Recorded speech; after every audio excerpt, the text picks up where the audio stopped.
Bom, pessoal, começamos a segunda parte aqui sobre o torque, o braço de alavanca, e nesse momento aqui preciso fazer menção que o corpo humano é um sistema adaptado para economizar energia. Essa é a lógica de você ter um sistema de braço de alavanca, porque o ser humano é um sistema poupador de energia. Nessa gravura aqui do Simpson, você vê aqui o Homer afundando aqui o chão através de um sistema de braço de alavanca. Ou seja, ele é a força que está empurrando esse conjunto de barra e fulcro para baixo. Você tem uma resistência aí também, que é a família do Homer. Você vê aí o Bart, o cachorro, os filhos, a esposa aí, servindo como resistência. Portanto, a força aplicada nesse conjunto dele ele é muito maior do que a força aplicada pela resistência. Veja só que tanto a força como a resistência são unidades de força. Só muda o nome aí por questão de separação na hora de um evento que haja cálculo. Repare aí que é todo um conjunto aí que está gerando uma resistência mecânica aí a esse sistema de alavanca.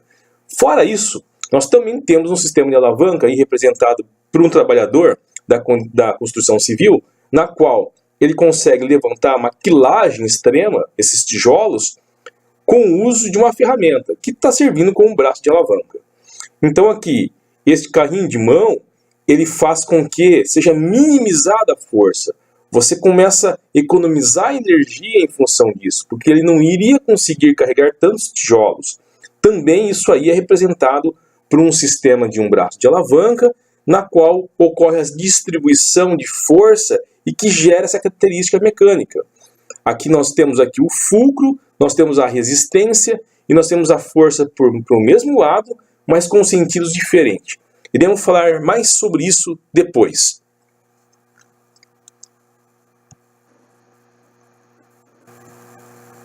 Mas afinal, nesse sistema de força, quem são os componentes mecânicos aqui? Então você tem aqui duas situações para você analisar. Você tem um braço de alavanca do fulcro do centro da massa até a resistência. Aí, no caso, está correlacionado com os tijolos empilhados aí no carrinho de mão. Então, de um ponto ao outro, você tem um braço de alavanca da resistência. E de outro ponto, que é do fulcro até a força, você tem um braço de alavanca que corresponde à força. Portanto, nesse conjunto, você tem um braço de alavanca de resistência e o braço de alavanca da força. A ideia neste caso é a mesma. A força tem que ser mais que a resistência para ele conseguir efetivar a elevação desse carrinho de mão. Neste contexto, nós temos aí uma distribuição, uma organização entre os tipos de braço de alavanca. Vamos falar agora, inicialmente, do tipo de braço de alavanca, que é denominado interfixa, na qual você tem um apoio com um braço, sendo que de um lado desse braço, do lado desse apoio, você tem a resistência, seria a gangorra do Simpson. E de outro lado, você teria a potência, que é a mesma coisa que força. Então, portanto, você tem aí as setas, que são os direcionamentos da força, para o mesmo lado, e cada braço separado aí por um apoio, ou um fulcro, ou um centro articular. Sendo aí, neste caso, dois braços de alavancas, braço de alavanca da resistência e braço de alavanca da força. Já o tipo de braço de alavanca, classificado como interresistente, é o carrinho de mão.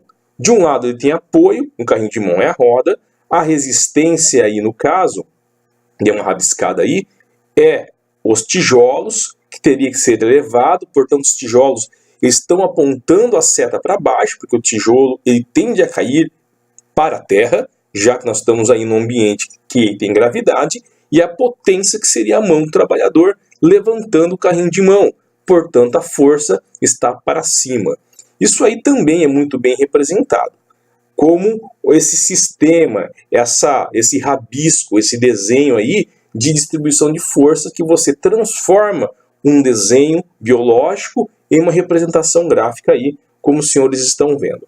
Já uma outra forma de tipo de braço de alavanca que nós temos aí é representada pelo tipo de braço de alavanca classificado como interpotente. Então você vê claramente um apoio, uma resistência, mas no meio você tem a potência ou força. Isso você vê no teu cotovelo, na tua articulação tipo gínglio, na qual o bíceps está tracionando aí uma carga que no caso poderia ser um halteres. Daqui a pouquinho vocês vão ter uma melhor explicação quando eu colocar aí as figuras aí de um levantamento com pesos aí. Então cada tipo de braço de alavanca, ele está no teu corpo com um objetivo. Pode ser equilíbrio, força ou velocidade. Vocês perceberão isso ao longo da discussão aí. No próximo contexto, na qual eu estarei apresentando para vocês, você vê essa distribuição de braço de alavanca que eu acabei de falar, que você tem aqui a alavanca interfixa, interresistente e interpotente. Aqui, representado pelo sistema onde há a ação do tríceps braquial, você vê o tríceps braquial localizado posteriormente ao cotovelo, o cotovelo, a articulação tipo gínglio, que faz a extensão, sendo aí coordenado por uma barra, cuja uma extremidade você tem uma força de resistência num sentido contrário. Né? Por quê? Porque você é obrigado a puxar esse cabo para baixo. Mas quem é que traciona? Quem é que faz a força? Olha para o outro lado. É um encurtamento do tríceps braquial. Então você vê aí essa representação. Num segundo momento, vocês podem estar percebendo, quando você faz um movimento, o movimento aí é pelo cabo, mas também poderia ser aí pelo próprio peso, como está aí representado pelo pé. Na hora que você faz aí uma flexão plantar, o teu artelho ele fica preso ao chão. Isso serve como fulcro. Na hora que você faz o encurtamento muscular, todo esse conjunto de ossos aí, essa distribuição, faz com que teu peso fique sobre a tíbia e sobre o osso do tarso. Então você tem a resistência no meio, como está representado aí nessa barra. Essa barra seria seu pé, e no meio do seu pé está aí a tua tíbia. E quem faz o encurtamento seria aí o gastrocnêmio. Já no terceiro caso, como vocês estão vendo, que é a questão do bíceps braquial. Você vê uma articulação, depois você vê a força, que está direcionada pelo encurtamento do bíceps, e depois você vê a barra aí, que está representada aí por esse pezinho na qual esse indivíduo está segurando, sendo aí classificado como um tipo de braço alavanca denominado interpotente. É isso aí, pessoal. Fiz uma esmiuçada de todo o sistema de torque e braço de alavanca. Em breve teremos cálculos sobre este assunto. Um abraço e até mais!